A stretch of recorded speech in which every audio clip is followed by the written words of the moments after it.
Olá, sexto ano, tudo bem com vocês? Meu nome é Isabela Moreira e eu sou a sua professora de ciências. Então, o que vamos estudar na aula de hoje? Então, vem comigo.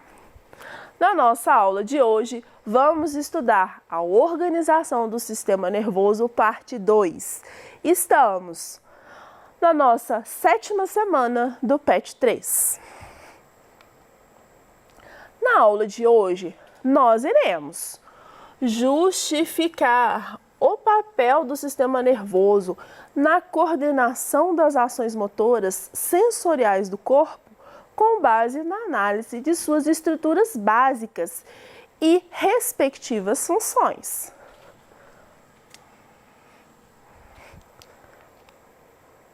Relembrando as funções do sistema nervoso da nossa aula passada. Integração do organismo com o ambiente, porque o sistema nervoso vai fazer você perceber com seus órgãos do sentido o ambiente, através da visão, do tato, do paladar, da audição. Percepção em resposta aos estímulos internos do ambiente em que nos rodeia. Se você viver numa situação de perigo, se você vai correr ou se você vai ter medo, é o sistema nervoso que vai coordenar essas respostas. Comando e controle das atividades do organismo. Então, ele vai controlar várias atividades do organismo, como o batimento cardíaco, a nossa respiração, os movimentos peristálticos e etc. Organização do sistema nervoso. Então, o sistema nervoso, ele vai ser subdividido em sistema nervoso central e sistema nervoso periférico. No sistema nervoso central, nós temos o encéfalo e a medula espinhal. No sistema nervoso periférico, vamos estudar os gânglios e os nervos. Na nossa aula passada, estudamos sobre o encéfalo e na aula de hoje, vamos estudar sobre a medula espinhal, os gânglios e nervos. Então, relembrando, o nosso sistema nervoso central, ele vai ser formado pelo encéfalo,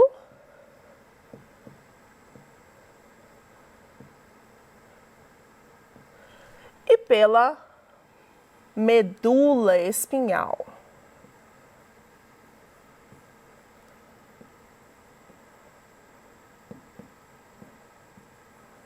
Já o sistema nervoso periférico vai ser formado pelos nervos, que é essa estrutura em azul,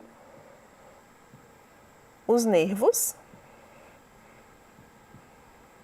e os gânglios, que são células em formato de esferas.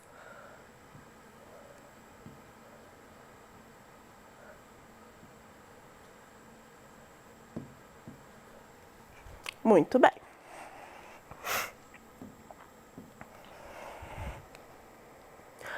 Então, primeiro vamos estudar sobre a medula espinhal. A medula espinhal é um órgão em formato cilíndrico localizado no interior da coluna vertebral. Então, o que vem a ser a coluna vertebral? Aqui eu tenho um modelo da coluna vertebral. A coluna vertebral, ela é formada de ossos que nós chamamos de vértebras. Olha como que são as vértebras no lado dorsal. As vértebras, entre o encontro de uma vértebra e outra, nós temos o tecido cartilaginoso e dentro da nossa coluna vertebral, nós vamos encontrar a nossa medula espinhal. Nós podemos observar a nossa medula espinhal em amarelo. Ok? Ela passa no interior da nossa coluna vertebral.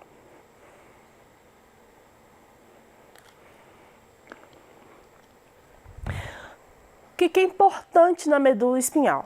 Ela é importante porque ela leva as informações do encéfalo para as diversas partes do corpo e também na direção contrária.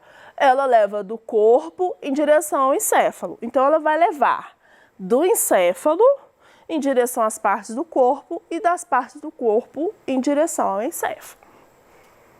Ela ainda é responsável pela movimentação do nosso corpo.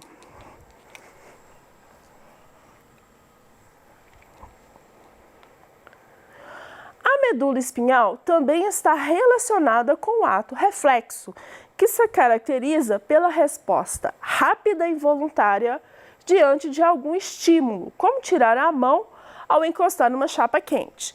Então, se a gente vamos imaginar que esse balcão aqui é uma chapa quente. Se você encostar, rapidamente você retira a mão. Esse seu retirar a mão é um ato quase que involuntário e ele é responsável pelo comando da medula espinhal. Nesses reflexos, o encéfalo não está envolvido, o que significa que a medula espinhal pode atuar de maneira independente. Então, a medula espinhal ela pode atuar de maneira independente do encéfalo. Aqui eu tenho mais uma imagem da medula espinhal. Então, eu tenho aqui, ó, as vértebras.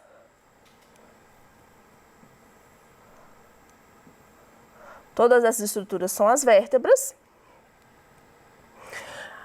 O disco intervertebral é formado de cartilagem. E essa estrutura aqui, de amarelo, é o que a gente vai chamar de medula espinhal ou espinal. Pessoal, são sinônimos medula espinhal e espinal, sendo que o termo espinhal ele é mais antigo. Então, se você pegar um livro de anatomia mais recente, pode ser que tenha a palavra espinal, mas os dois termos são corretos. Se nós formos cortar a medula, né, a gente vai observar essa estrutura, ou seja, essa imagem aqui é a mesma coisa desse modelo. E essa estrutura é o que você observa quando você vira a imagem, o modelo nessa posição e observa dentro dessa estrutura amarela que é a medula espinhal.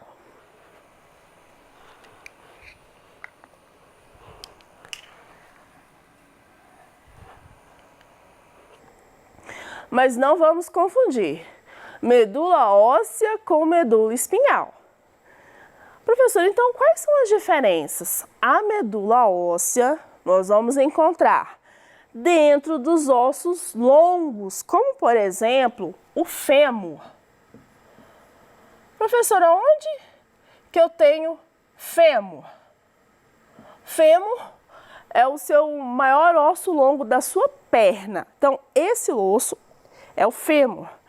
Dentro do fêmur, nós temos uma estrutura chamada medula óssea e a sua função é a produção de células sanguíneas, como a gente pode observar nessa imagem.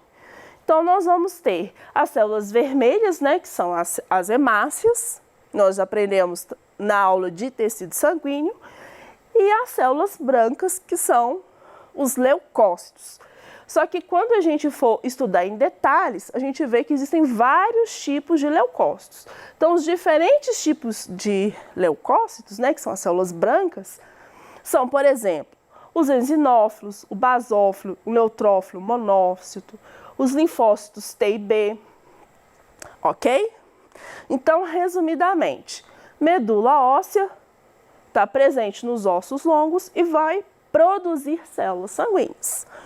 Medula espinhal, ela vai estar dentro da coluna vertebral e ela faz parte do sistema nervoso central.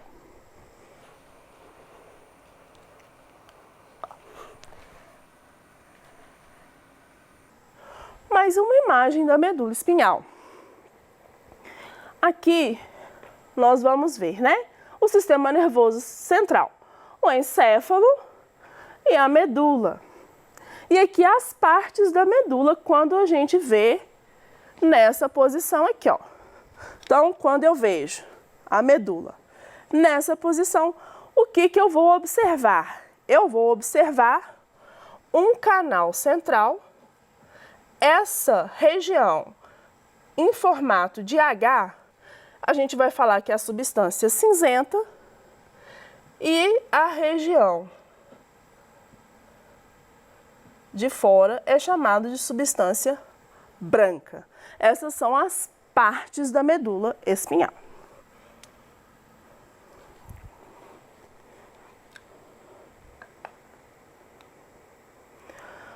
Agora nós vamos estudar um pouco do sistema nervoso periférico.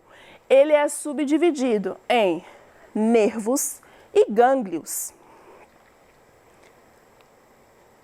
Sistema nervoso. Então, o que são os nervos? Os nervos são feixes de fibras nervosas, axônios, que são envolvidos por uma capa de tecido conjuntivo. Então, onde que a gente pode observar os nervos? Aqui, ó, eles são essas estruturas em azul que vão sair da coluna vertebral. Então, se a gente for observar nesse modelo, dá para a gente ver os nervos? Dá sim. Observe essa parte que sai da medula espinhal, essa projeção da medula espinhal que vai se direcionar para o corpo, nós vamos chamar de nervos. Os gânglios, por sua vez, são acúmulos de neurônios que geralmente formam estruturas esféricas e estão localizadas fora do sistema nervoso central. Então, esses neurônios que vão estar em formato esférico, né? Ou seja, aqui eu estou representando como círculo, tá? A gente vai observar os gânglios. Então, os gânglios, ele vai ter toda a célula nervosa. Já os nervos vai ter uma parte que a gente chama de axônio.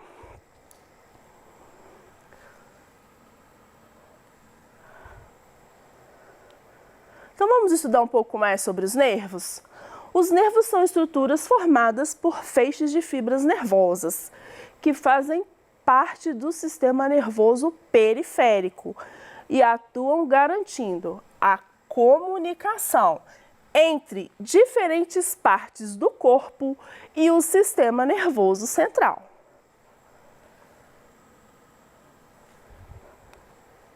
Os nervos que se projetam da medula espinhal são chamados de nervos espinhais. Então, os nervos que a gente observa neste modelo, que são projeções da medula espinhal, eles são chamados de nervos espinhais. Enquanto os nervos que partem do encéfalo são chamados nervos cranianos. Então, na nossa região do crânio, vai ter também projeções de nervos que são os nervos cranianos. Lesões nos nervos podem ser responsáveis por perdas de movimentos e alterações na sensibilidade. Então, se a pessoa tem uma lesão no nervo, né, ou ela pode passar a sentir dores, ou ela pode perder a sensibilidade, né? Ela passa a não sentir tão bem o toque. Nervos. O papel dos nervos é levar informações. E quando esses nervos são lesionados, as informações deixam de ser passadas para os centros nervosos e outras partes do corpo. As lesões nessas estruturas podem ser responsáveis, por exemplo, por perda de sensibilidade. O que significa a perda de sensibilidade? Significa que eu passo a não sentir bem o toque. Sensações de formigamento. né?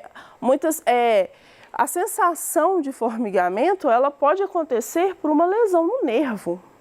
Atrofia muscular, ou seja, seu músculo, ao invés de se desenvolver, ele passa a encolher, entre aspas. Perda de força, fraqueza na região acometida.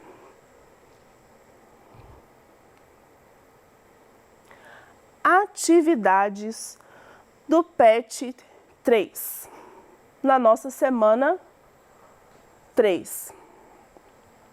Leia o texto a seguir. Prevenção de acidentes. O uso de capacete em diversas atividades é fundamental para proteger o encéfalo. Esse equipamento é muito importante em atividades como andar de motocicleta, bicicleta, skate ou patins. Muitos profissionais, como engenheiros ou operários, também devem usar capacete quando trabalham em obras, como, por exemplo, na construção civil.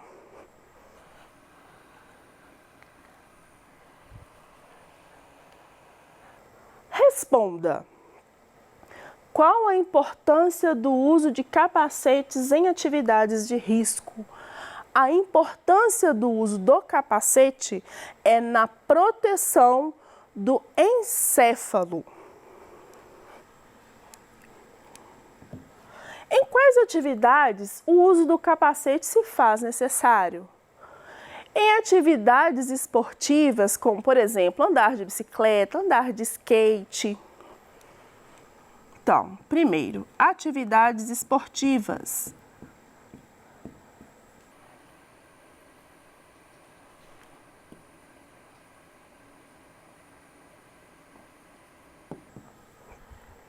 E também alguns trabalhos, como, por exemplo, quem trabalha na construção civil.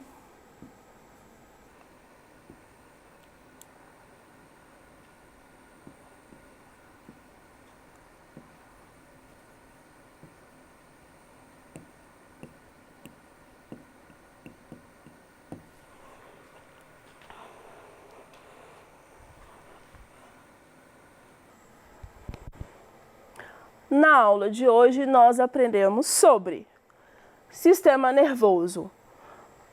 No tema sistema nervoso central, aprendemos sobre a medula espinhal. E dentro do tema sistema nervoso periférico, aprendemos sobre gânglios e nervos. Estas são as referências do nosso trabalho.